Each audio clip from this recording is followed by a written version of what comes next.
यमुना जी जो हैं वो यमुनोत्री से नीचे उतर करके आई हैं। यमुनोत्री में आप कभी जाएं, कलिंद पर्वत पर सूर्य भगवान की पुत्री, एक दिन मैंने आपको निवेदन किया भी था, सूर्य भगवान की पुत्री यमुना जी ने कलिंद पर्वत पर बैठ करके जब तपस्या की और जब वो नीचे उतरी, पर्वत से नीचे उतरी आगे बहने के लिए, तो सभी कहने लगे यमुना उतरी, यमुना उतरी। कहाँ से उतरी? पहाड़ से नीचे उतरी।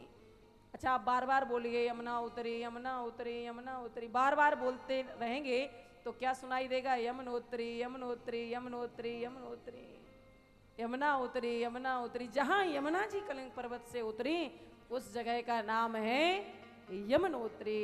तो यमुनोत्री से जब यमुना जी चली तो कैसा पवित्र रूप लेकर के चली, लेकिन हम आप जैसे पापियों ने ही उन यमुना जी को मैला कर दिया। हम अपनी धरोहर स्वरूप नदियों को अपवित्र बनाने में लगे हुए हैं।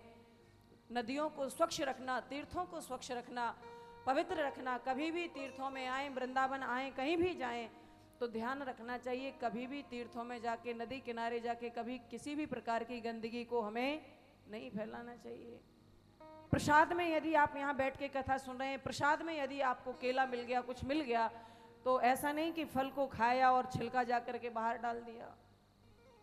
कभी भी देवालय में, तीर्थ में, नदियों के किनारे, कथा स्थल में, पवित्र स्थानों पर जब भी जाओ तो किसी भी प्रकार की कोई भी गंदगी नहीं करनी चाहिए, और अगर गंदगी है भी तो उसको साफ करने का प्रयास हमें करना चाहिए।